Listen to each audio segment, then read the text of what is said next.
couple at a time. And my daddy wanted everybody in the house eating at the table. So he would say, okay, you 5, y'all go in there and y'all go eat. And, you know, your mama got plenty of food, so don't rush, you know. So go sit in there for 5 of you. And then when my daddy thought you had been at the table long enough, my daddy would walk into the kitchen and tap you on your shoulder. And he said, now you 5, y'all been sitting here long enough. There are another 5, so waiting to eat. So you 5, you get up. And you know, that stuck with me. He was a maitre d' at a restaurant. We got to flip this table. But, you know, but when you're living in the most diverse city in the United States, as long as everyone believes that they will have an opportunity to sit at the table, you're not going to have a lot of fuss and confusion because everybody knows they will have their turn. The problem when you have that you will have is that if there are people who've been sitting at the table and they don't want to leave the table, yep. And there are others who are saying, when is it my turn? And it's opportunity. I was at a black contractors convention. I gave a keynote several years ago in D.C. And there was a sister I met, and her job was to certify companies to make sure they actually were minority owned. And she came upon this company in North Carolina, and they were the largest construction company in North Carolina. And so she was talking to these two guys. They said, well, how did this company get started? He said, well, our dad started this company. He was in the military. And they said that when the war was over, World War II, he asked them, well, we got all this surplus equipment. Can I just keep some of this? And, oh, yeah, go right ahead. So he started this construction company with a government handout. Military construction company, military construction equipment, and he used that equipment to start the company and then began to get all these contracts in North Carolina. And now his sons are running the company that Daddy started using government equipment. And as she and I were talking, I've used that example. I said, because you can't show me a black soldier who they will let walk off the base even with a shovel. Right. But he left with actual equipment. The government funded his business.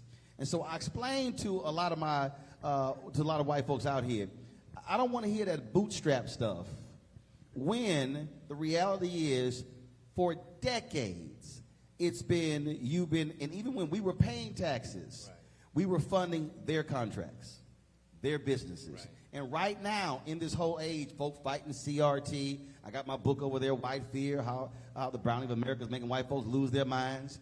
Folk getting all upset and everything, and you're going, look at the numbers. Y'all been eating well for a long time, and now you get mad because we're saying, can we get a chair at the table to eat? But you know, Roland, what I would say, though, yes, people get mad.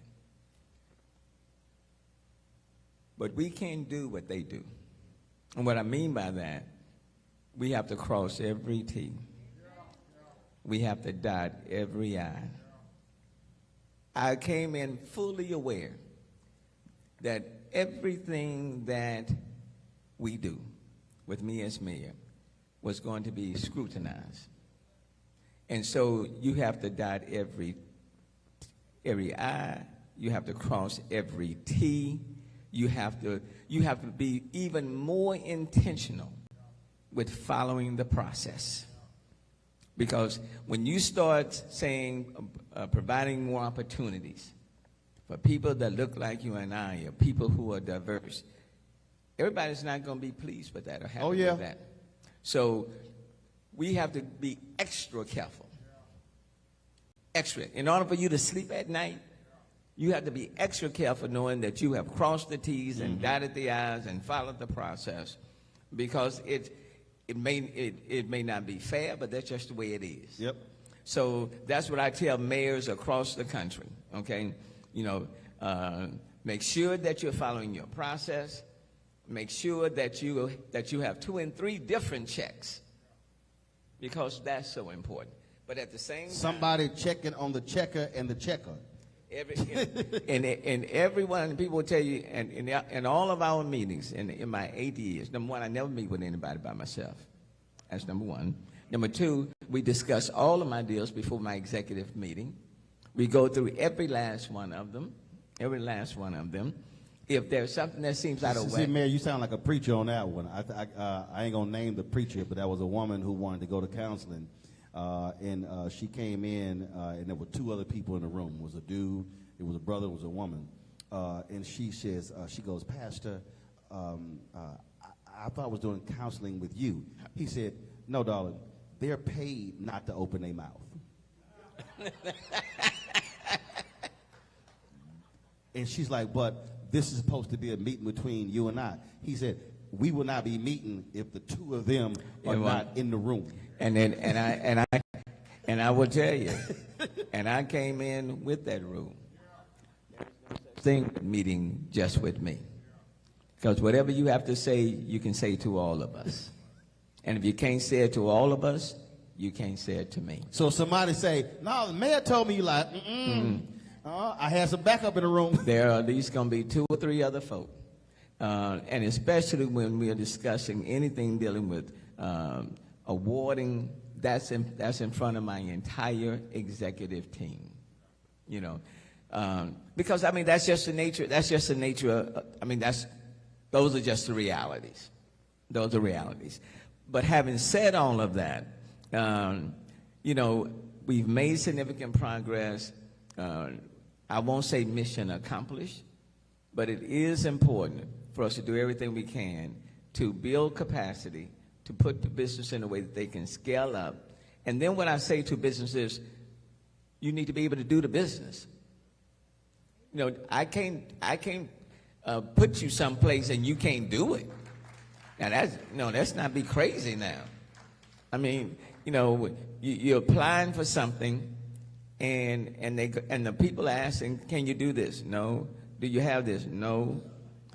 Why are you down here? Well, I'm an MWBE. So what you want me to do? So we can't help you if you're not taking the steps to help yourself. Okay? Now, that's one of the reasons why we put a lot of emphasis on apprenticeship programs. So there are steps that we can take you through, like on the small business rotation program that we have. We can take you through those steps on technical assistance, financial assistance, all of those, to build you to that point. And then you go to the next step and to the next step. But, you know, but the Office of Business Opportunity, I want to give a lot of credit to Marsha Murray, sister, who has just done an incredible job in the Office of Business Opportunity. And all of my directors, you know, that's important because, quite frankly, before the matters even get to me, I'm on the back end. They have come through the system. So you got to have the right people in the right place in order to move things forward. Well, speaking of moving forward, last year, again, after Juneteenth last year, folks were celebrating the first year being a federal holiday. Yeah. And I was seeing all these different events and stuff, folks doing stuff. Then I started seeing all the planning. And I said, we got to make sure that Houston remains the epicenter in terms of national celebrations. CNN last year did California. Did something for the Hollywood Bowl. They broadcasted it again from the Greek Theater. And I was like, I said, how y'all going to broadcast a concert from California? About Juneteenth. Hell, when they entered the Union, they didn't even have slavery. So I had this idea, and then reached out to my brother, reached out to different people in Houston. I said, Mayor, we got to make sure. And so we began to meet with different folks, met with the folks over at Houston First. And so I am proud to announce with the mayor that beginning next year, we're going to be holding the National Juneteenth Freedom Festival here in Houston. Black Star Network, my partners with Urban Edge Network, Our goal is to have our exhibits, have concerts, bring our tourists in, but really make Houston the centerpiece of Juneteenth celebrations, because that's the way it should be, and everything coming from here. And look, and let me thank you, Roland. You reached out. We want to be fully supportive. You know, I saw that last year. You try not to be jealous or envious or whatever. But I said, CNN going to L.A. talking about Juneteenth. I mean, I was at my home and I said, what the hell? I mean, that's fine. But you can't ignore the fact that General Granger came to Galveston and on that veranda read Article 3. And you can't ignore the fact that after he read it, and quite frankly, before he got to the last line, those slaves, some of them are already taken off, heading down to Freedmanstown to 4th Ward. And then when he finished it, the others, well, there were some, because even when they were told that they were free, just the words don't set you free. Right. You got to set your mind free. Right. So there were some who were still standing still after the man said y'all free. So many of them stayed at Galveston, but the rest of them took off. And so how can you ignore? I got to give my brother, good friend, former state representative, yes, sir, Al Edwards. Yes, sir. I got to give him a lot of credit, because Al took a lot of crap in the legislature. Well, I was in D.C. Tuesday for the Juneteenth concert at the White House. His son was there, and saw Opal Lee there, gave her respect. But I told a whole bunch of people there, I said, let me be real clear. I said, first of all, y'all, this was a state holiday in Texas first. I said, and it was my Alfred brother, Representative Al Edwards, and I said, let's not lose sight that it was a whole bunch of folk for years and decades who were saying it should be a federal holiday. Right.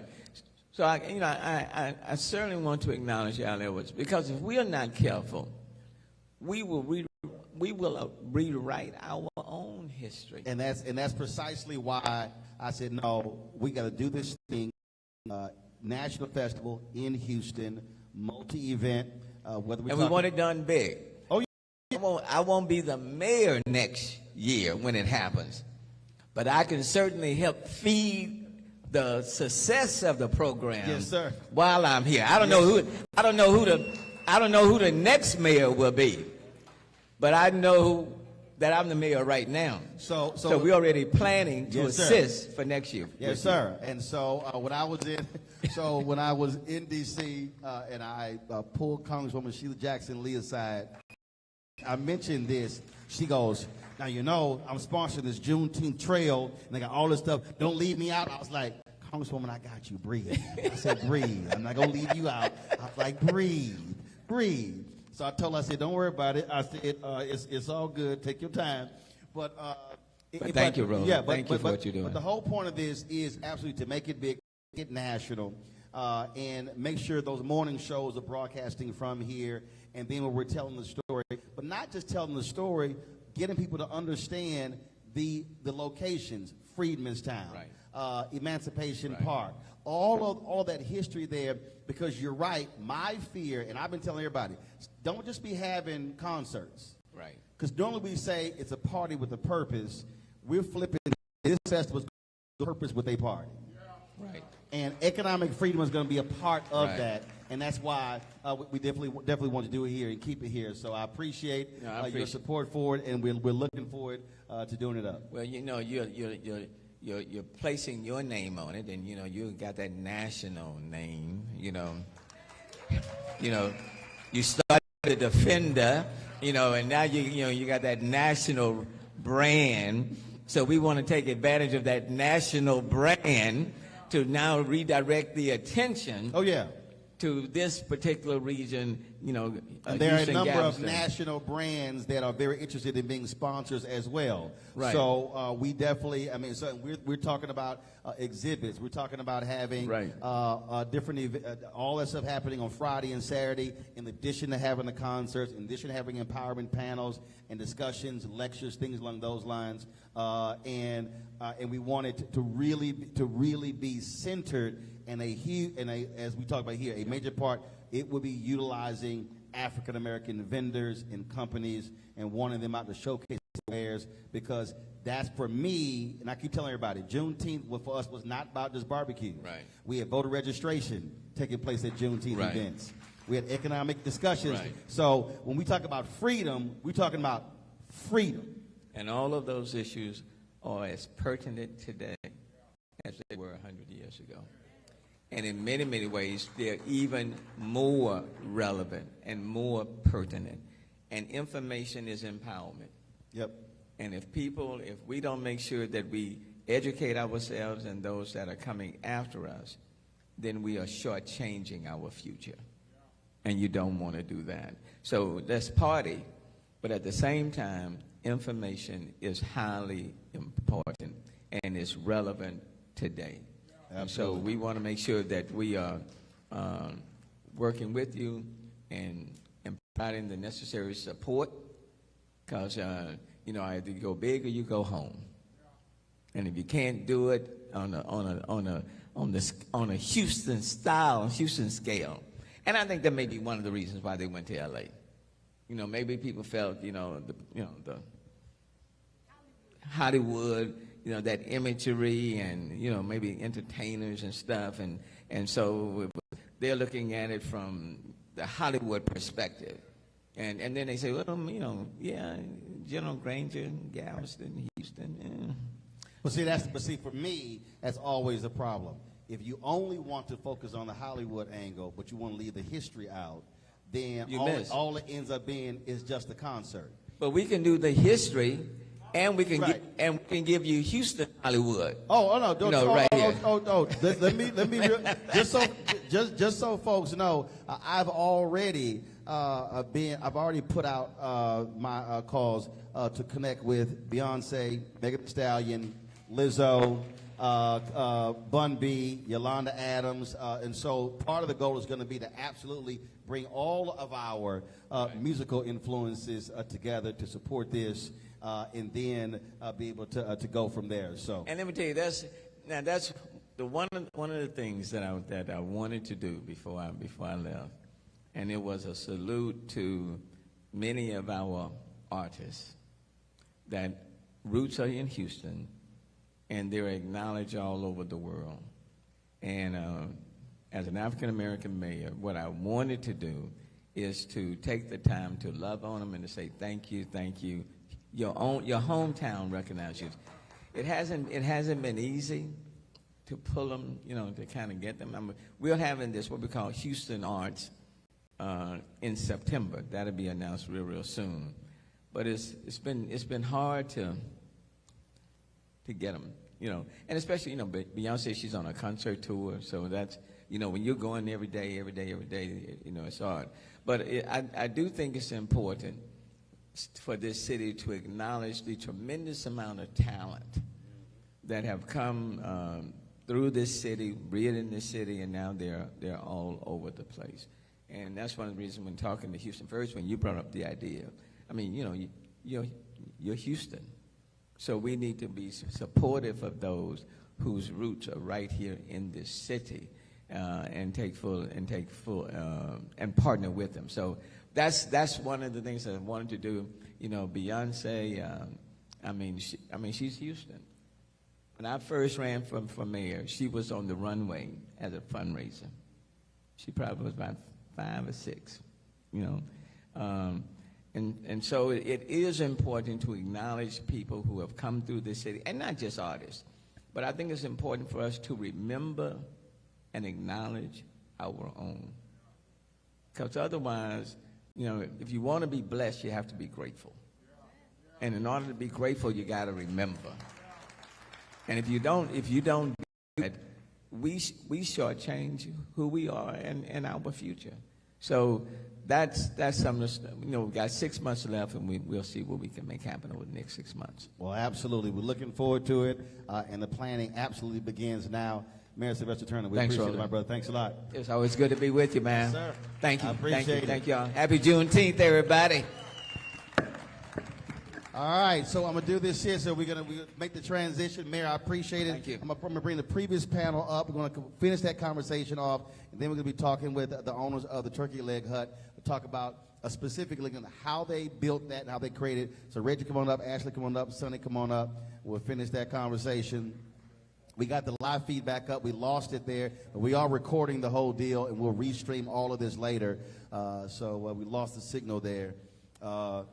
Actually, do this here. Where's Chloe? Mayor, come right back up. Chloe, come take this photo so we can go ahead and have that. Just slide there. Here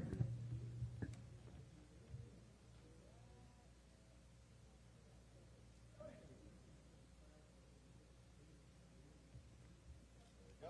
All right. Lead tomorrow. Okay. All right, sir. All righty. All right. Come on up.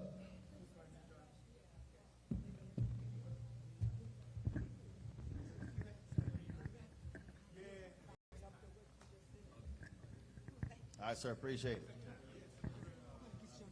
All right. All right.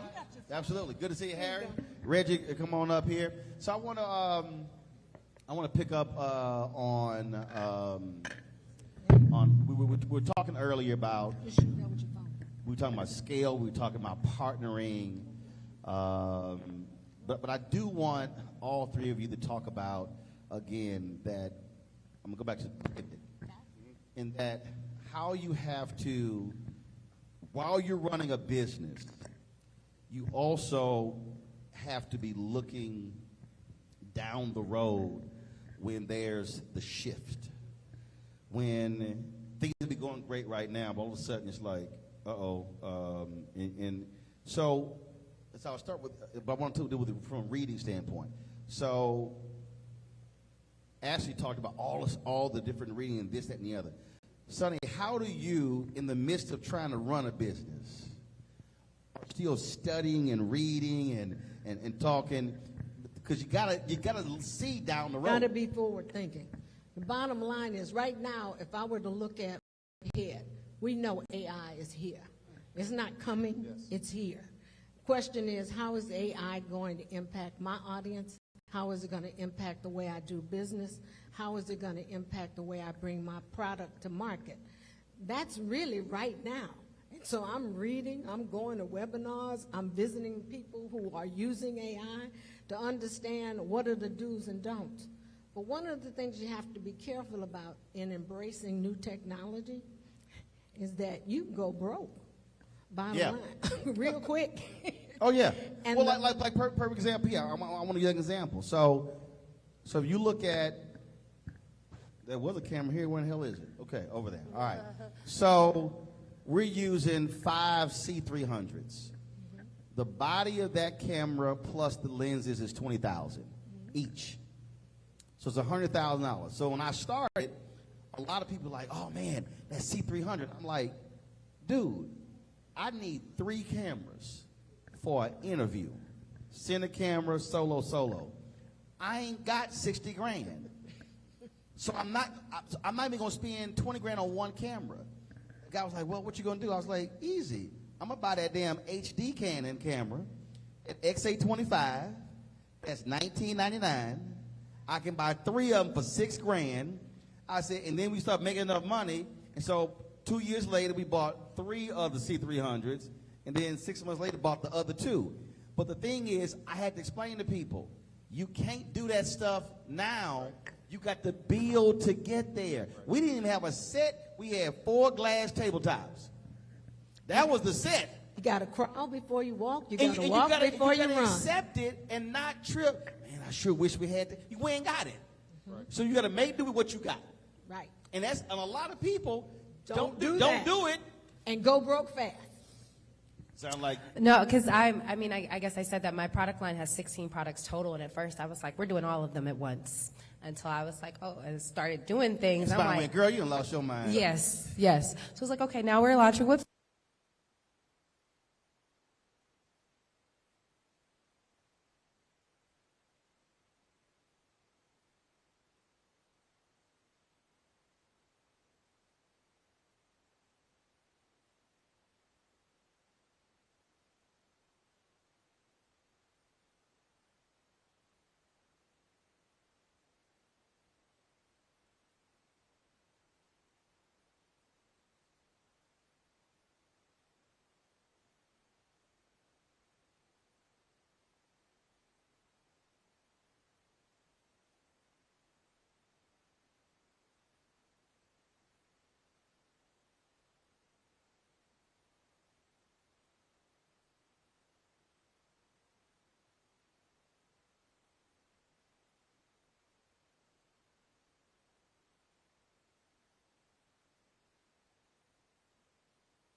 Did y'all? Are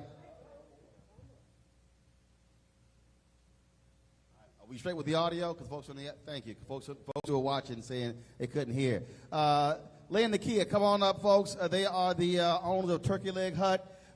Put your hands together for them.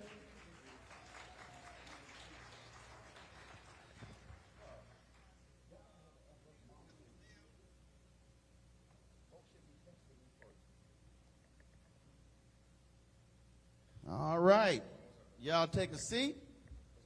What's going on? Good seeing you. How you doing? Good seeing you. So I wanted to have this conversation to be a different one because so for the folks about the sound, sorry we was live streaming. Sorry, somebody kicked the XLR out, so we got the sound back on the live stream, so we straight there. And for all the folks who are watching online, we're going to also be restreaming the entire event again, so you haven't missed anything because we are recording, so we appreciate this. Y'all have done gangbusters. Folks are talking about Turkey Leg Hut all around the country. Is it surprising and shocking to the both of you that it has blown up the way it has? It's not. It's still a surreal feeling to pull up to Turkey Leg Hut and see everything that we've accomplished. I don't think that feeling ever gets old. I never thought that it would grow to be what it is now. This quickly, too. This quickly. Because y'all started when? We started in 2016. I don't even remember. Yeah. So much No, it was February 2016 when we started the rodeo. Yeah. So you started at Houston Livestock Show and Rodeo? We started outside of the rodeo. Hold How on. much time you got? Hold on. How much time Hold you got? on. I just want y'all to hear that. I said that y'all. She said, "Well, we started at the rodeo." Oh, y'all. She's at the Livestock Show rodeo. She's like, "No, we were outside the rodeo." Behind So, Cavenders. Behind Yes. Cavenders. so Behind that Cavenders. okay. That Cavenders, we started right behind there. So y'all said we gonna People be. always think we started the rodeo. No, we ain't. You said y'all were near the rodeo. We were No, near the hell no. rodeo. That's cheating. Yeah. We started literally So y'all behind Cavenders Behind with a Cavenders in the smoky field. pit. with a what? Smoky pit. Yep. A smoky pit. The one from Fiesta. I'm not lying. No, seriously. Seriously, one from Seriously. Fiesta. The Turkey Leg Hut was not something that we sought out to do. It was something literally that happened. It was God's. Okay, what happened? So how take us How through. much time you got? No, How much I got time you time. got? Take us through before the pit. Like what? Y'all sitting around like, let's go smoke some turkey legs. I used to be in repossession. I used to repo mobile homes, RVs, etc. I was doing great then, doing six figures. But at that time, I didn't like it. You know, I'm taking people out their homes, children, etc. Doing awesome, the real numbers. She was working for. I was working for product the white man. liability. I was a project manager for product liability lawsuits, and I worked for the defense. She's like product liability. He's like, she's working for some white guy. If you have a problem with Tylenol, call this number. You take all those. If you've taken Tylenol, you Got it. have Got asbestos, it. all of those. So that was my And then? career. And so he got a phone call. I think he was sitting at his brother's I restaurant. was sitting at my brother. My brother's Yeah. a chef also. Ran into this dude I know that does the parking out there for the rodeo. He's had it. White chocolate. What's his name? Yeah, Kent. Kent. And Kent is aggressive like me. Talk real fast, real slick. hold my phone. He talks real fast, real slick. I loved it though. 'Cause I already knew. I say we can get along. You know what I'm saying? Me and BS mess around. You know what I'm saying? So going forward, he said, "Lynn, why don't you come out to the lot and help me out, etc." At that time, I always keep some workers around me. He said, "I need your help out there." So we go out there to help with the shuttling. At that time, people needed shuttling back from the rodeo to the thing. It was like you can make $3,000, $4,000 a day. Okay, we got some shuttles. Ran into Satan messing with us because we needed permits to go in the shuttles. Man, it's crazy. That part is all. We running with people in our van because the permit people behind us. So I might have them to go by Carrington's and come back around so we won't get fined and ticketed and all that. So moving forward, So we kind of left that alone. no, but while that was happening, we had a barbecue pit on the field, well, Just people, just a barbecue. For the hell of it? Yeah, We were- doing yeah. smoke boudin, miscellaneous, Yeah, it was boudin, small stuff. So y'all like, all right, we're gonna make some money settling people, and while we doing that, we can just sell some I'm food out there too. selling shot liquor. Tejano night came. I tore their behind up, literally doing $20 shots. The Hispanics coming there. I mean, I was hustling at that time. You know what I'm saying? My mind was get it by all means necessary. You know what I'm saying? So we saw a lot of people bringing the turkey legs back out with the foil still on it, and there was still a lot of meat on there. From the rodeo. From the road, everybody knows how nasty them turkey legs are. We ain't gonna finna sit up here and lie. You buy it for convenience. You put your mustard on there, you eat the first core, and then you throw it on the ground. Let's be real. Yeah. So, and amongst that, you know, I'm on the rodeo scene real big. So, Sweet, rest in peace, him and Popcorn, they showed me how to do turkey legs way back in the Gap. Moving forward, But these weren't the same turkey legs that he's talking about. These were my she put a spin twist on turkey it. legs. She put a twist on it. So he had this notion that we didn't need to season the turkey legs. Oh, Lord. And I said, well, what do you mean we don't need to season? Meanwhile, the back in turkey the legs? ranch. Wait, hold on. No, He told said me- we he don't said need to we season don't- the turkey Wah, legs. wah, wah. We don't need to season the turkey legs. And I said, well, we do need to season the No, turkey it was legs. onions. So We said- you doing too much. So he was recording. Now me. he's like, I'm the chef. He's not the chef. He's not the chef. He's an orchestrator. He's not the chef. I'm great at what I do. Hey, we both get in that kitchen and cook our behinds We can off. both cook, but he's not the chef. Okay. So he, he's recording me. He said, y'all women always doing too much. Just look at her. And so I was seasoning the turkey legs and putting all of, the extra stuff in them. And before we knew it, we had people come to the field, and they were asking for the turkey legs that had all this stuff in it. And so And it took off after that. When people came. after the rodeo's over, then y'all like, That's what the scary No. part was. So anybody that bought anything from me, social media wise, if you bought anything, you had to post. Repost. You couldn't Yeah. even buy it without posting. Yep. Everybody that came, I made you post. so wait. So you're like, that'll be $40 and a photo. No, that'll be not the money. That'll be the photo first. Yeah. So you made them whatever they Tell were you, buying. whatever it was. Post. Everybody. So you had your Everybody. social media going, and they were posted in That's real. what built us. It Do was you know, free. yeah, it's social media is what built We Turkey built Turkey Leg Leg. Not that, but I'm saying in general, out of a field. We've never spent a marketing dollar. Dollar. A dollar. And never marketing. will. We've used I social understand it. media. It's social free. media has been our So friend. where? Okay, so I don't want to go back. That's why I said y'all wanted to explain it. So let's go back. Where'd you get the idea of no? You got to post before you buy.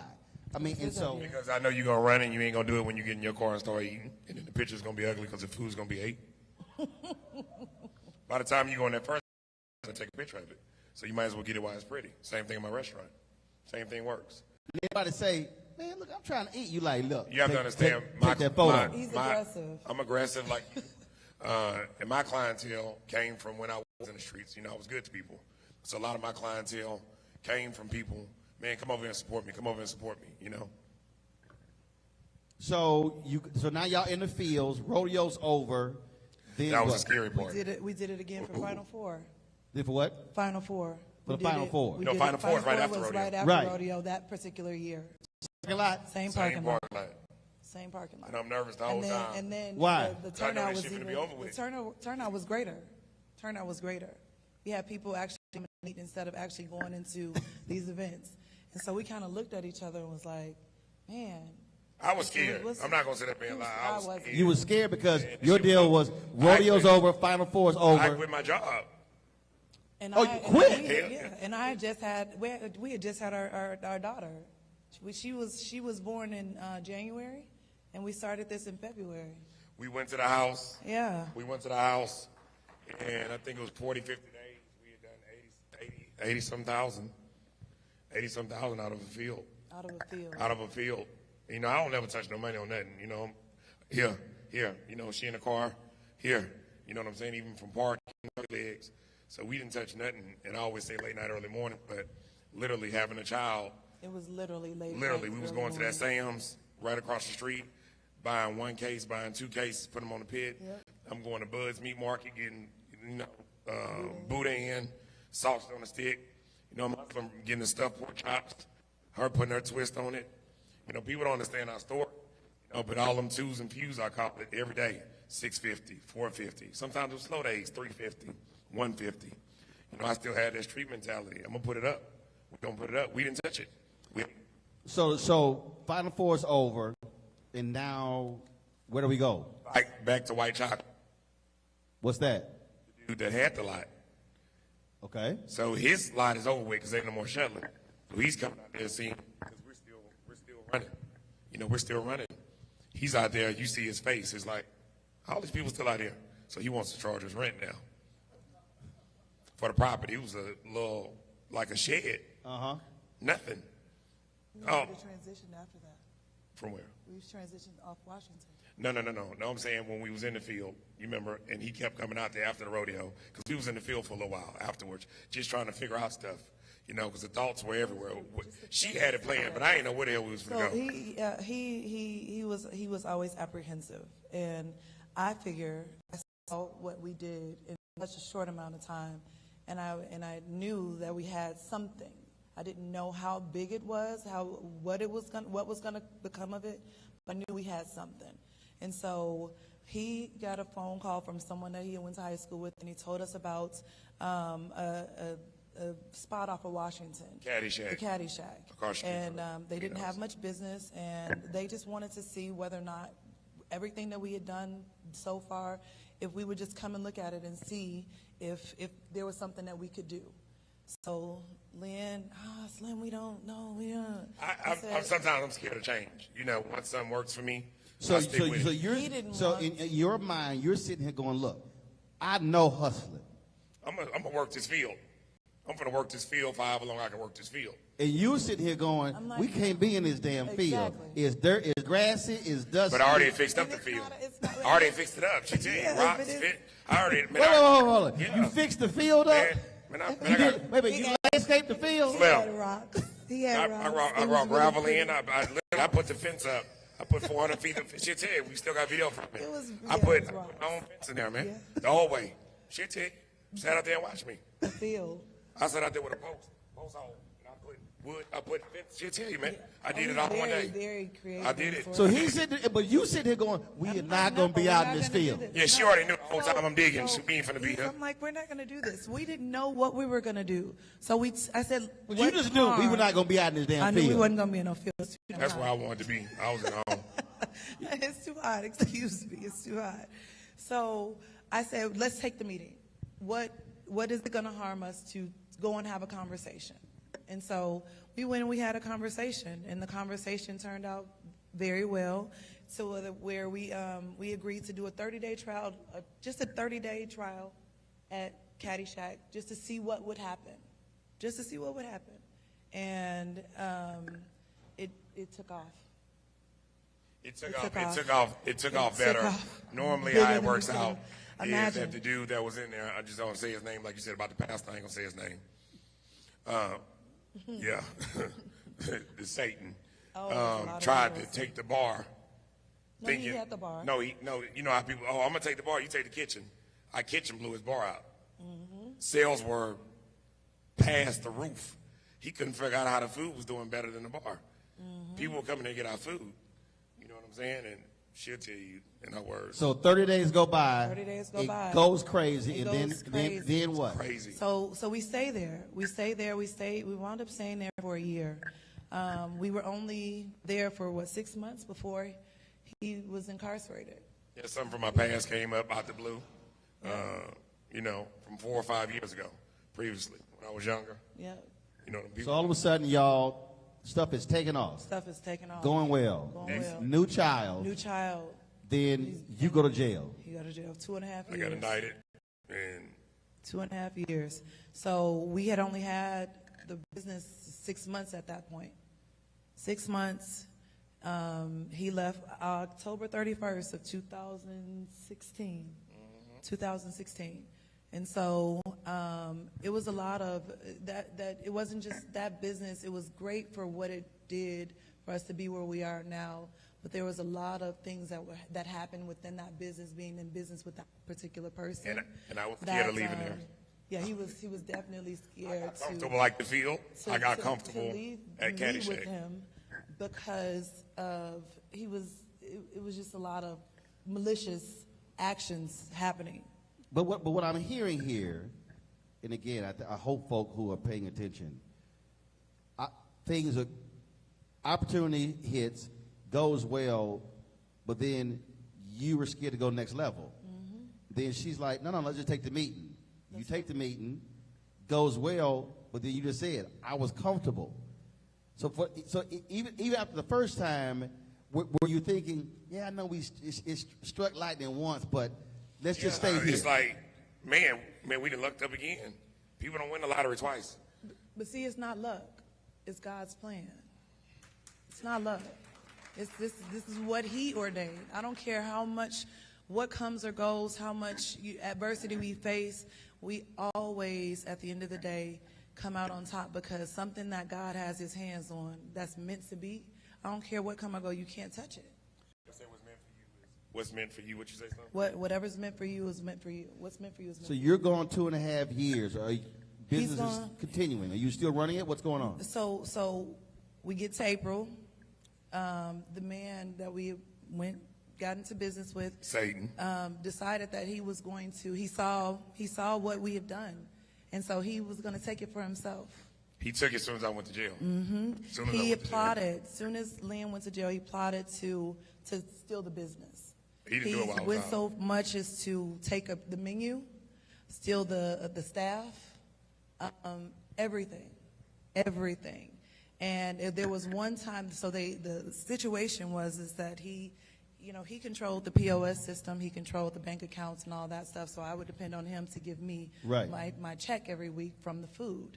And so what he would do is he'd go around with this yellow notepad, and you owe me this, you owe me this, you owe me this. And I'm like, So like a "Sir." record label. Oh, man, yes. This was worse than death row. Way worse. This was worse than death row records. And I couldn't do nothing because I'm inside. I'm making phone calls to try to deal with it. Horrible.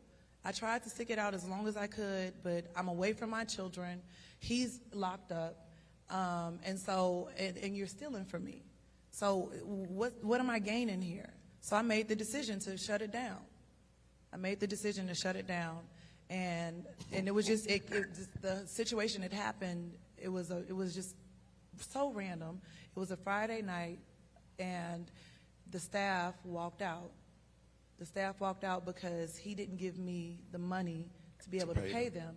But I went in my personal savings and made sure that our staff was always taken care of. So you shut it down, and how long is it shut? No, listen. Go ahead. So that Friday, we went through that Friday. I wake up Saturday morning, not for sure whether or not any of the staff is going to show up because of what happened Friday night. Right. I'm in there by myself at 6 o'clock in the morning. I'm sitting there looking, and I'm by myself. No one else is there. So it's just like, peace, be still. And so I sat there for a minute, and I said, this is it. It's over with. This location's done. I called my parents. So when you said shut it down, you said the location's That over location with, is over not with. the not But the hold vision. on, but watch, not the vision. I'm on the rec yard playing handball. I never come in. First shift, they call it, you know what I'm saying? I never come in.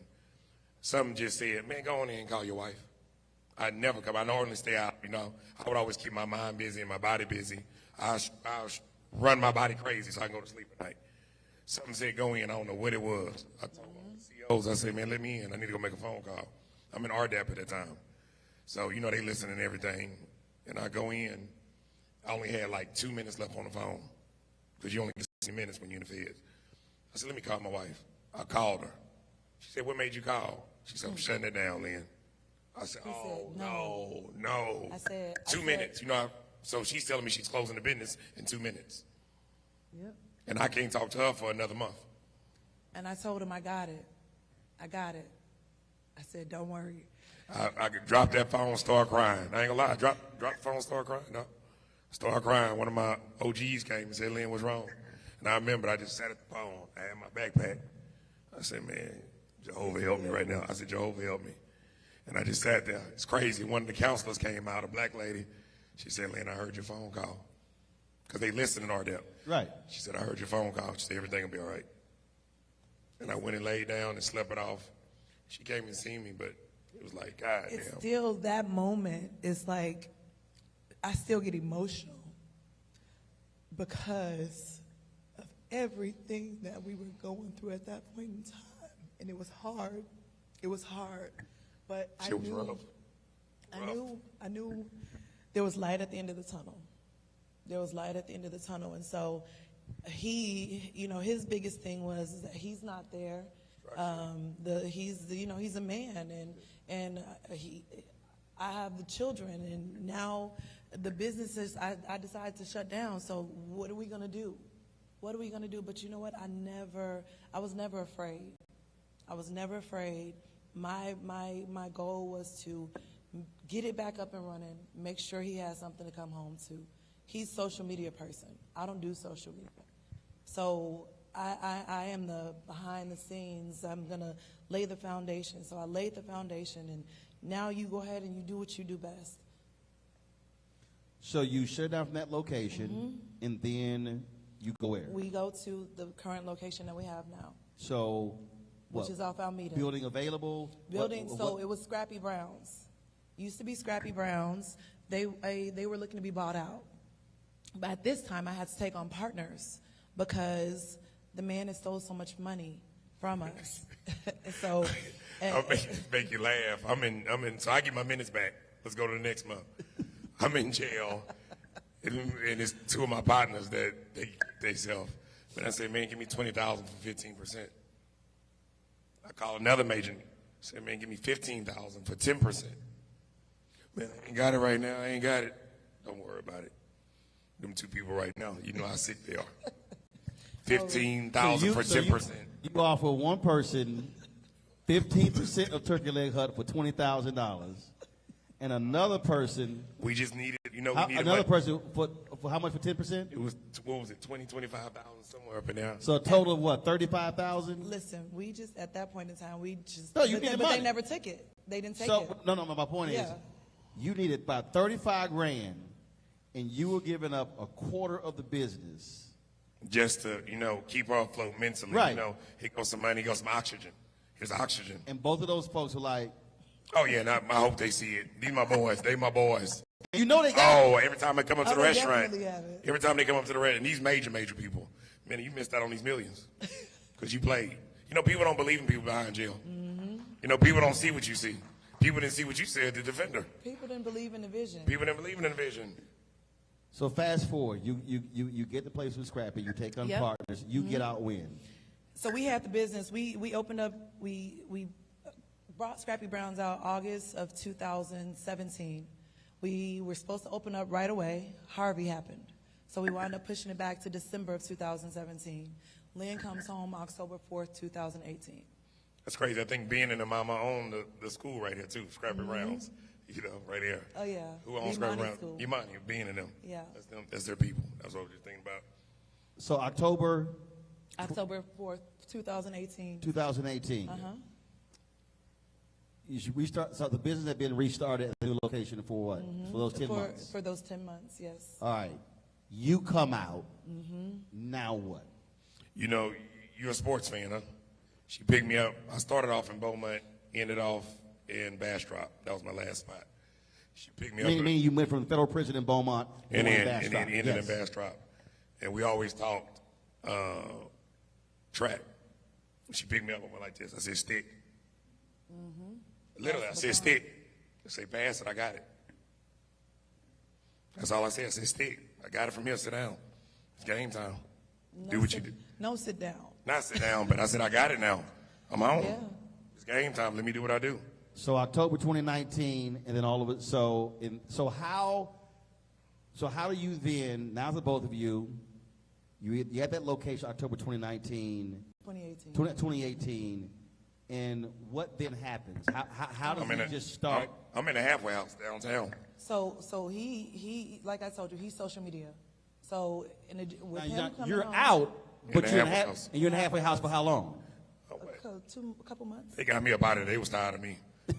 Serious, they was tired of me. The director said, we got to get your ass up out of here. Because I had made so many phone calls to people like you. that, man, give me up out of here. I'm not going to be there no 6 months. The director said, I don't know who you are, but we finna get you up out of here. His phone was ringing, cell phone. By the time Boris was calling, this, that, you know, man, get you up out of here. You finna mess up my grant. Cause I'm up at 4 in the morning. You know what I'm saying? And I ain't finna clean no walls, man. I got a restaurant. You know what I'm saying? You got me with a toothbrush. This ain't But he was actually able to come to the restaurant. So he has to go, he would, a certain amount of time, he was able to come out. He'd be at the restaurant doing what he needed to do. Then he'd go home. His home at that point, particular time, was So we had a PR person at that time. Yeah. She wasn't our race. So she didn't understand our race. And I'm telling her, you know, anything that you see over and over on social media. I was incarcerated, one of the dudes from Wendy's, one of the dudes from Chick-fil-A. They're incarcerated. I understand social media to the fullest. This is my life. I understand it. You know what I'm saying? I studied it while I was incarcerated. You know, even from Wendy's and Chick-fil-A, what is their color? What is their color? Mm-hmm. Red. Yep. What everybody sees is red. Understand that. It's a reason why Wendy's and Chick-fil-A color is red. You know, even from the standpoint of, you know, I have staff. We have 175 people that work for us. If you don't post, you get fired in a group meeting. It's mandatory. It's mandatory. Reason being, it's free. Right. Let's just say 175 people. At that, you got almost 1 million people. Anytime that's on your timeline, your mind automatically says, damn, let me go to Turkey Leg Hut. Or flood your line. You know what I'm saying? It's mental. Anything you scroll up, Turkey Leg Hut, goddamn, let me go over and get that Alfredo. Even if you don't like me, you got to go get it from the food truck. So when was that? So you're out and y'all grinding. What was that? Was it a steady bill, or was it something that just triggered where it just took off? I had stuff written down from incarcerated. She's sending me pictures every week. What was going on? It was a. You had what written down? His plans. My plans. I had everything. I still look at my plan. I've hit all my checklists. I've hit all my checklists. When I came home, you know, like you said, she saw my vision, but certain investors didn't understand the vision. Y'all got valet in here that's only making $400 in the front, when this front can be making $400,000. We can go in a hole for $75,000, get these tents, build it out. Let's get a permit. We can butts and seats make money. Cars don't make money. The valet is already stealing from us, so you only maximize and put 20 cars in the front row. Why not put 4 tents? That's why the tents are outside now. You have to maximize your space. Right. This is something that I already had incarcerated. I didn't know how to draw. I'm paying people to draw my thoughts in jail. You know, I came home with all that. Even I didn't know how to type, and I had, you know, people in there typing for me. You know what I'm saying? She's sending me pictures every time I call on the phone. Send me pictures of what's new at the restaurant. She's sending pictures of the barbecue pit. She's sending pictures of everything. My pictures wasn't regular pictures. Oh, send me a picture of you and your lingerie. No, send me a picture of that barbecue pit. Send me a picture of that barbecue pit. I'm serious. Send me a picture of that barbecue pit. Send me a picture of that restroom. Send me a picture of that VIP room. That's what I wanted to know, what we were doing every week. That's what kept me going. You know what I'm saying? Yeah. So all of a sudden, so you're building, and so at what point did it really just go next level? See, the first week I was home. I think that there were a few things that happened. We had he definitely came home and did his things with social media. Because you like, that ain't my thing. That's not my thing. That's the social media is not my thing. My thing is the making sure when they come in, the lights and stuff are turned on. So you like, I'm you like, operational. Well, I'm rolling. operational. Gotcha. Yeah. I'm not going to really say social media is what got us here. Consistency is. So the same people from Caddyshack, she'll tell you, and the business partners, in a week, I may give out $10,000 worth of food for free. Honestly. But that $10,000 is going to give me $300,000. There's a give to get. You know what I'm saying? And a lot of my business partners. That's marketing. Marketing. Right. And a lot of people that supported us at Caddyshack from the field, because the people supported us from the field to Caddyshack, they didn't stop following us. So when I came back home, you know, she didn't know those people. And of course, she wasn't supposed to deal with those people because they were dudes. Most of my clientele is dudes. So respectfully, she's not going to deal with those people. You know what I'm saying?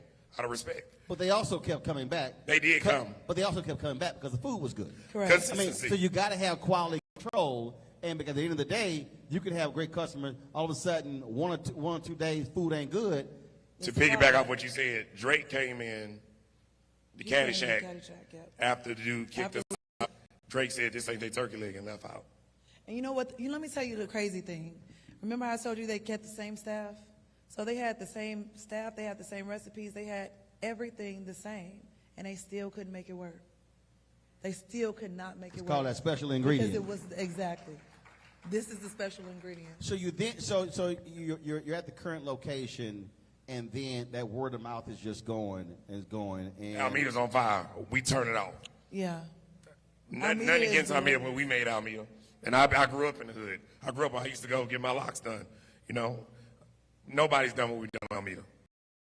We gonna toot our horn when I say Almeida's that. thriving now. Oh no, absolutely. But we're sitting here, so you're in your spot, and they coming, and then they coming, and then they coming. And we crying when we pulling up. We crying. We pulling up with the line around. Yeah. I Slim, stop crying. The hell you crying for? Because I can't believe this. listen, Stop crying. when I'm you crying look- like a fool. When you look, listen, we're in Houston, right? It's so many great places to eat in Houston. But when you pull up to the spot that you created and you knew the blood, sweat, and tears that you put in to that spot, and you see that all of these people have come here to taste what you've created, how could you not cry? And you say, look at God. How could you not cry? Well, my biggest thing was this also. I'm very competitive. Very, very competitive. It's like me being in your line of work. I mean, I want rolling crowd. I want your crowd. I want what you have. My target was Breakfast Club. Jerry was my coach and teacher, lacrosse coach. So it's always been, you know. When you say you're talking the Breakfast Club, meaning the restaurant. Restaurant. Like, Because have My that goal line, was to have that a line. like And their that. family. My My goal wasn't to have their business. My goal was to have that line. Right. And it was always my target at the top of my page. I need breakfast, huts, Because line. because when people came to Houston, it was Yes. always like, yo, you going to Houston? Yeah, Go to yeah. Breakfast Club. And I ain't trying to break it down and make it seem like they know what it is. I don't try to hide. I don't throw no rockin' out of my hand. I didn't want his crowd. I wanted his line. In the aspect of I wanted that same thing. So it was goal to hit. Nobody else in the city has been doing what Jerry and them do. And Marcus. Nobody. Since a little boy, I've been watching them. Like I said, Jerry was my teacher at Yates and my lacrosse coach. So they're family. You know what I'm saying? I knew him before he had politics. So that was my goal, and I kept telling in the day room, I'm going to get their line. I'm going to get their line. So we was always packed, but my mind wasn't never. She always runs the numbers by me. I'd be like, that ain't right. No, that ain't right. The first week I was home, we did excellent 6 figures. I said, I said, I'm going to do millions when I get home. Give me 3 months. I did it. And the reason I wanted the story told, because for a lot of folks, I mean, when you're building something, one, you're scared, there's fear, there's excitement, there's a reality. You're talking about partners, you're talking about investment. But even when a business, and I'll say this to people, and it blows people away, actually, I dare say the scariest time is when it becomes successful, because now it's sustaining. Now you're all of a sudden, you're cooking way more food. You got then, your smokers are firing, and then your haters show up. So while you're building, now all of a sudden, they're plotting, they're planning, now they're suing. Them people. And all of a sudden, and so now you're back. So here you have what should be deemed a success story. Now you got folks trying to shut you down. That's adversity, right? Now we calling you. Yes, that is when it is when they call me. Colorado, we need help. These white people on our ass. Respectful. No, but it was. And I was like, so which y'all want to come on the show? This is the thing about Third Ward or the Alameda corridor. Which yes, I call it Third Ward. Third Ward. See, It's not what- museum. The Chitlin Circuit. What's that new name they've been trying? Museum District. Midtown No, Museum Museum- District. Museum- No, that's Third Ward. That's I over there ain't- by Cyclones. So I ain't it's call Third it. Ward. Third Ward's on The that bottom, side of the on the freeway bottom. and this side of the freeway. Or Sugar Hill, as my mama used to call it. So the thing with that is that we're in a mixed-use space. So when you have a mixed-use space, you have businesses coupled with residences. So you knew when you were moving into the Which is neighborhood also what the you were case of getting Houston into. when it comes to zoning. Correct. That ain't just on It's Alameda. not. Correct. So for you to want to move us from this location based off of what? Because you see too many of us in here? One thing I will say, The neighborhood's been gentrified. We all know that. So what's the problem? one thing I will say about Third Ward, and I grew up in there, I don't give a damn how you hate the next man, how you hate. When there's a problem going on, we come together. Oh, yeah, for When sure. that stuff happened, but I had people I didn't even think that liked me came together, and it was strong. Everybody put they hate to the side and said, they ain't finna do this to y'all. But you know what? People really don't know what happened with that story, how we beat that lawsuit. How we beat that lawsuit is that during, it was Thanksgiving, and we were giving away turkey legs. We gave away 1,000 turkey legs to the community. We had someone, a neighbor, come to us, and he was an Arab guy, and he was talking to Lynn. He said, "I need to talk to you for a second." Man, move. He was Lynn. He Man, like move. typical him. I'm trying to get turkey legs. Go talk to my wife. He said, Go "Man, I talk to need my to talk wife." to you. He said, "Go talk to my wife." So I go over there and I speak to him. He said, "I have something for you that I think that you may want. Can I have your email address?" So I said, "Okay, sure." Give him my email address, and we took a break. We took a break from giving away the turkey legs. So I go and I sit in the car, and I open up my email, and I see the email, and it's the email from the neighbors that had gotten together to sue us, the group that had gotten together to sue us. And in that email, it had listed out their action plan. And they said, okay, we tried with the noise, that didn't work. We tried with the Smoke. It was the parking, that didn't work. Right. So now we're gonna try the smoke. They don't belong over We're here. gonna They say don't belong over here. It's noxious and it's toxic and it's this, and we're gonna take back our corner. This is what they So said. this We're was going to take back a our group corner. of 6 of them, the doctors, the No, it lawyers, wasn't. It was Yeah. probably like 12 of them. 12 of them, but this is And the then group. the crazy thing is that when the lawsuit hit and they had the face of the person that was suing us as this black woman, we had no clue who this woman was. They put a black woman as the face It was a, to say that this is what it is. Right. But the truth of the matter is it wasn't a black woman. There was no. it was black them. woman. It was them. And so when we got that email, first thing I did, I was floored when I saw it, and I sent it right to my attorney.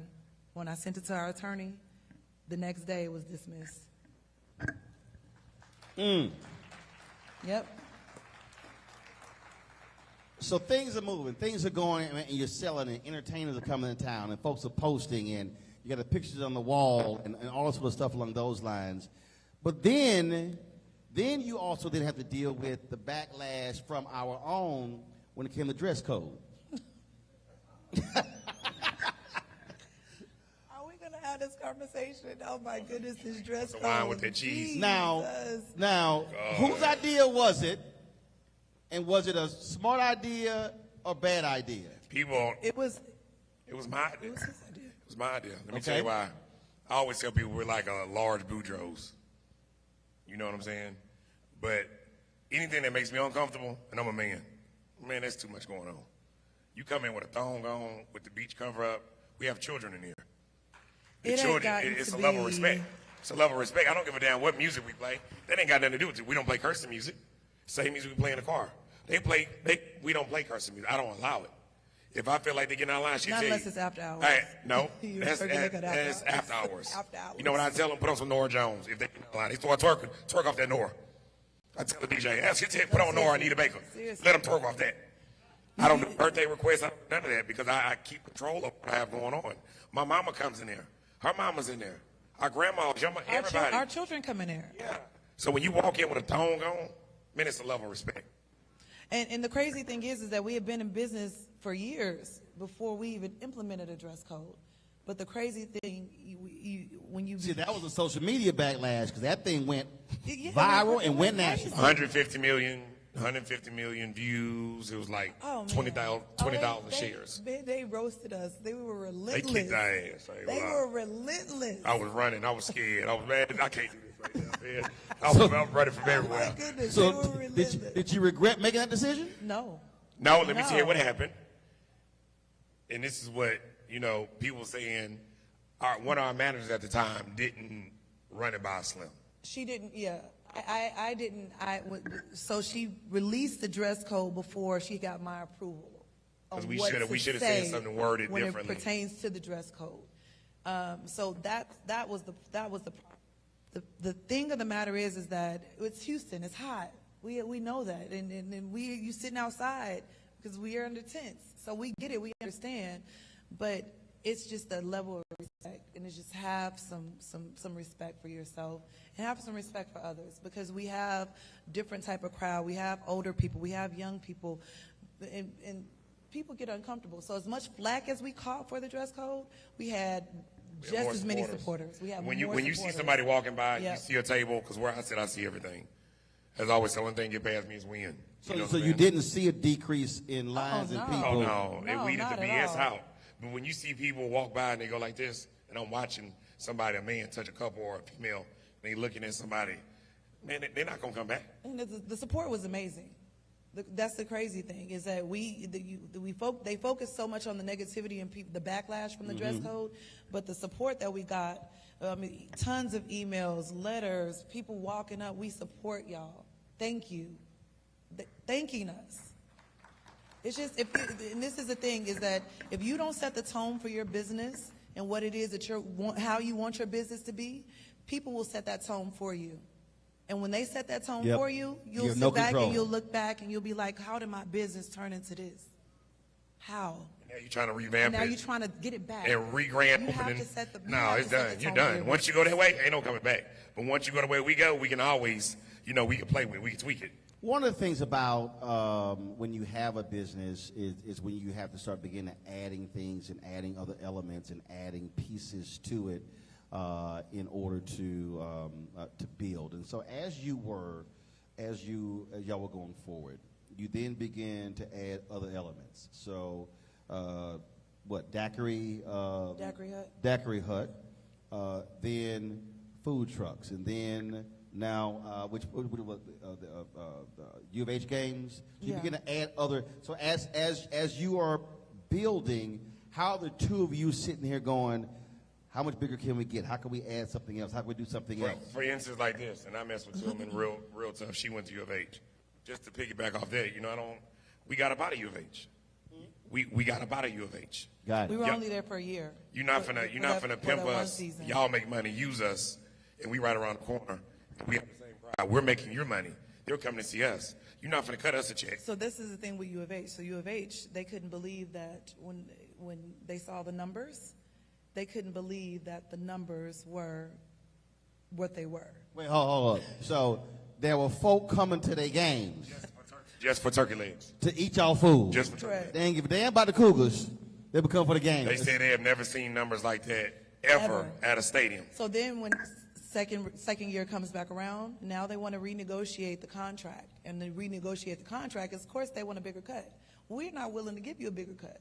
Because if anything, Y'all should be giving You us. should pay us. Thank you. Y'all should be taking less money. Thank you. So what Thank they you. try to do, they try putting popcorn and nuts and our little food thing. That shit ain't selling. That ain't got nothing to do with it. We don't sell that. You know what I'm saying? So we pulled out. We said no, thank you. She already knew what the answer was. She said, "Lynn, what we doing? We ain't messing with that." And now here's why I want to stay right there, because that is the thing I think for a lot of people, a lot of entrepreneurs, a lot of business owners, they don't know when to say no. Mm-hmm. That was an example of y'all like, yeah, we don't need this. We don't need it. We don't need it. You could go sit up in a closet and still do your podcast. You don't need this. We could go sit up in a gas station. It's not the room. It's what comes out of that. It's your voice. It's our food. All we need is a barbecue pit and us. I don't need all that extra stuff. And that's the thing. And I think what I tell him all the time is that now that we've recognized the power of our brand and what it means and what it solidifies, we're never afraid of anything negative happening at this point, because there's a whole world out there, a whole world where we can go anywhere in that world and do what we're doing, and we're going to be just fine. And surely there are people, surely with the success they've seen, you look at what Slutty Vegan has done by expanding their brand all across the place. It would not shock me. You had folks trying to inundate with your offer saying, Oh, man. let's take this concept nationally. We didn't turn down millions. Yeah. And I love what Slutty Vegan them doing. But I can tell you one thing. They have an excellent brand. I'm not going to rush my brand. I'm not a Chick-fil-A. I'm not a Wendy's. We don't have a template. I watch that macaroni. She watched that macaroni. We taste that Alfredo sauce. Everything that comes out where I sit, if the juice ain't right on the turkey leg, man, take this shit back in there. If the corn ain't juicy, man, you've never gotten bad food. You know why? I make sure everything's right. I treat everybody like I treat you. People come in here to get this from us. I can't give that at 20 different locations. That's what makes me nervous. That's what makes me, you know? That's what he makes him nervous. It does. But I want to go back to that because here's the deal. You were nervous in the field. You were nervous was it Caddyshack? You're nervous. Shit, we here. Hell, I can't go back to the street. This is it. No. I got that. So he's being nervous about it, but are you sitting here going? Oh no, I'm putting it in play. Now it's in play, but it's taking this long. We've knocked down some real deals that the average person probably would have took from 3 or 4 people that are world known. It's all in timing. You know, it's all in timing, and what he says is very true. We've been successful, and people love to come, and when they come, they love to talk to us. They love to see us, and all of that. And we know when we expand, we can't be everywhere and every time. Yep. You know. So we will say this for free advertisement. So she went to school in Phoenix, down there, and we went down there recently. We'll be opening up down there. Phoenix, Arizona. Yeah. So your plans are to expand this brand? It ain't no plans. We're definitely. We'll be opening up with James Harden down there. We're definitely. We'll open up with James Harden down there. Okay. So this deal will be done, putting it out there because I know where we're at with it. You'll be opening a turkey leg hut in Phoenix, Arizona, with James Harden? Yes. Okay. That'll be our business partner down there. Okay. And there's more to follow. More to follow. See, now we're here now. You know what I'm saying? Now I'm not nervous. Now I'm not nervous. You know what I'm saying? So is the key to y'all's success the moment you get nervous that something big about to happen? No. I know I'm just messing. I don't get nervous in that aspect. Right. When things are working, I don't like for them to change. Yeah, he's a creature of habit. I'm like, it's doing good. Why fix it? No, that's what I'm saying. The moment you start getting nervous, that's when she like, oh, it's about to blow up now. He nervous. No, he stay nervous. Yeah, I pick my nails to death. You know, you got to understand. It's like, this is not heard of. For me, when I know everything is getting ready to blow up, is when everything falls apart.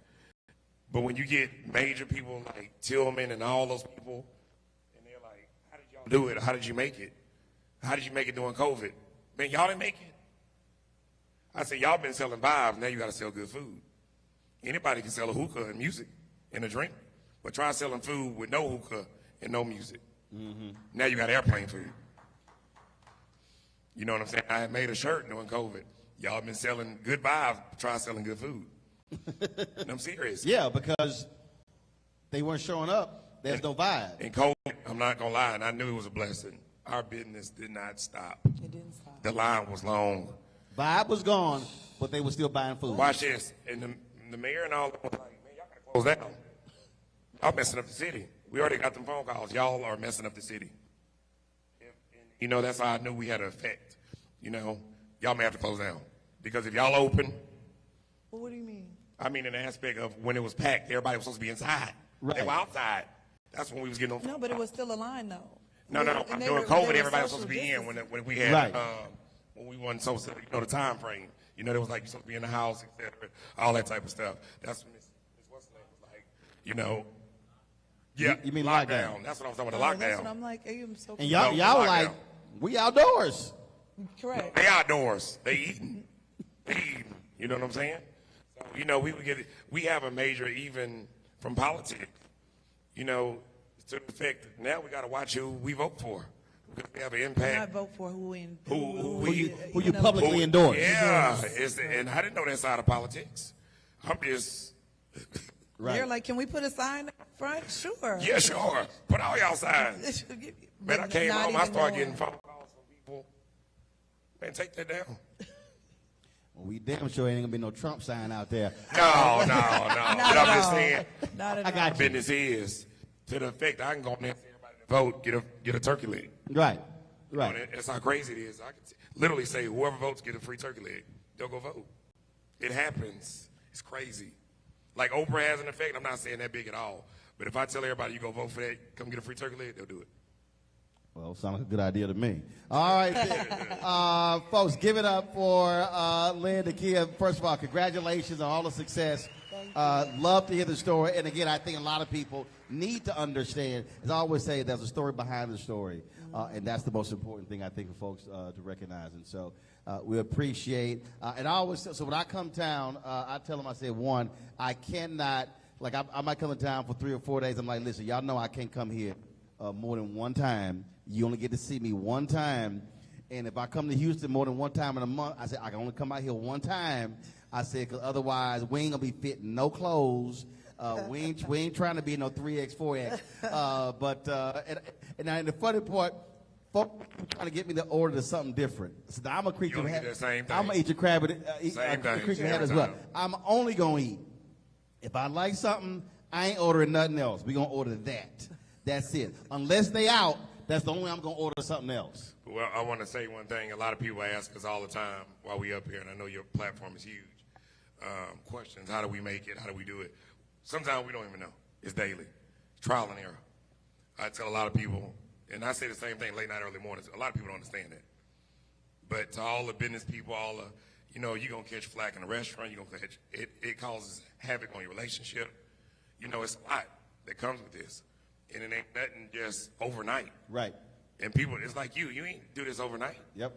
We didn't do it overnight. So I can't give you our blueprint. Our blueprint came with repossessions, this, that, all type of stuff. But I can tell you one thing, if you work hard, you will get it. And if you are consistent. Yep.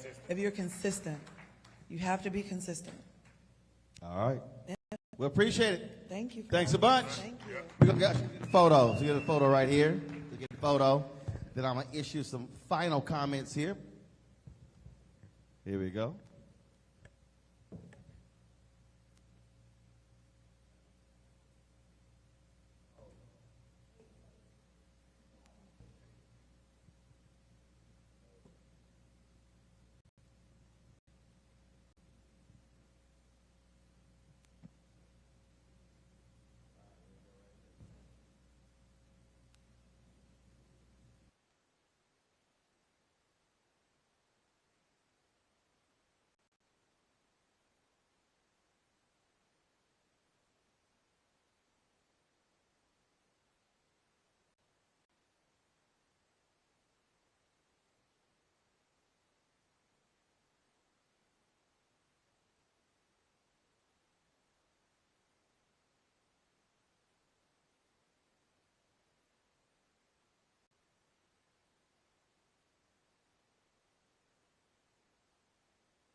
The reason all of those different stories, the different entrepreneurs, whether it was Ashley or Sonny or Reggie or Lynn, Nakia, and hearing from Commissioner Ellis and Mayor Turner, I hope folk understand, those of you who are in here, those of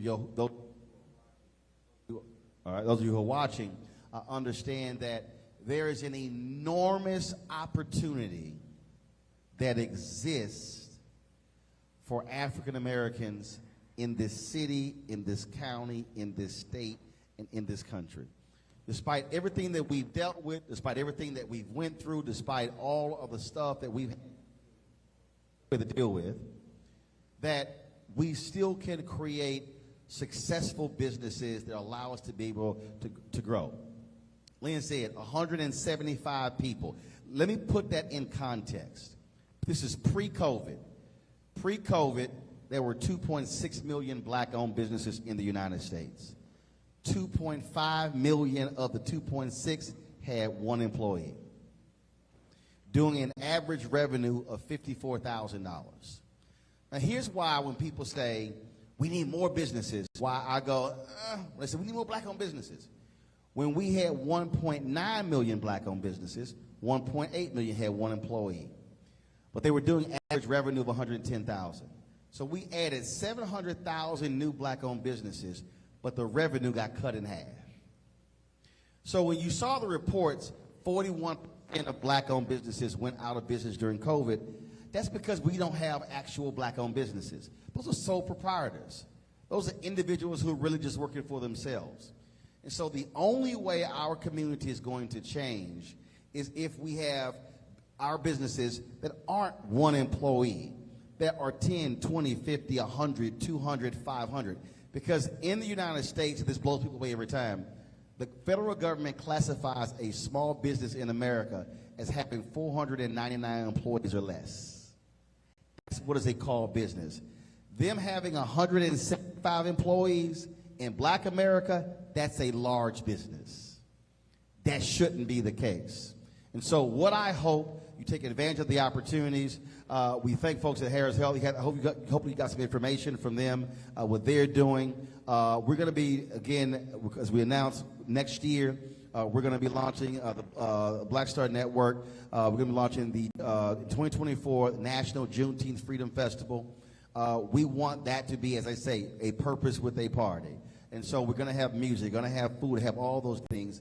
What my desire is very simple, is that we are empowering a whole new generation of our people to talk about and understand owning and building, so the next generation can actually change the dynamics, because I'm not interested, I'm not happy we have all those so-called black-owned businesses and it's just one employee. That doesn't change our community. And so we can do it through contracting, we can do it through our public-private partnership, you name it, we can do it with, and that's what's most important.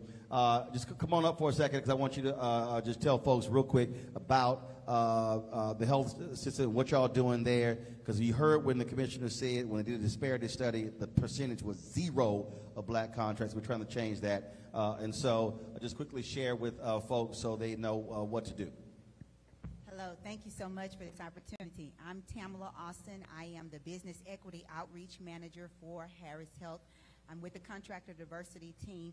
And as Commissioner Ellis said, we're getting ready to go under this big expansion and renovation project with LBJ Hospital, $1.6 billion. The Commissioner and the Board and the President of Harris Health have agreed that 30% of it needs to go to MWBEs. So my job is out here to construction, IT, flooring, to make sure that we get a piece of the pie. All right, so we appreciate that. If you have not downloaded our Black Star Network app, download it. Again, we're going to be restreaming this as well. Share it with folks. We're going to on all different platforms, and we really are looking forward to our Juneteenth Freedom Festival, National Festival in 2024. Again, we want Houston to remain as the epicenter of Juneteenth celebrations. That's our goal, and so we got some great stuff lined up. And look, we're not going to sit and get crazy. We're going to methodically build it, go, small success, keep going up. But we really think it's a great opportunity. And this also was a perfect example. We purposely chose this place, being black-owned. We got food from Lamont Events, same thing as well, and appreciate that. I'll be signing some books over there. Thanks for coming out, folks, and we'll see y'all next time. We appreciate y'all supporting us. We appreciate it. Thanks a lot.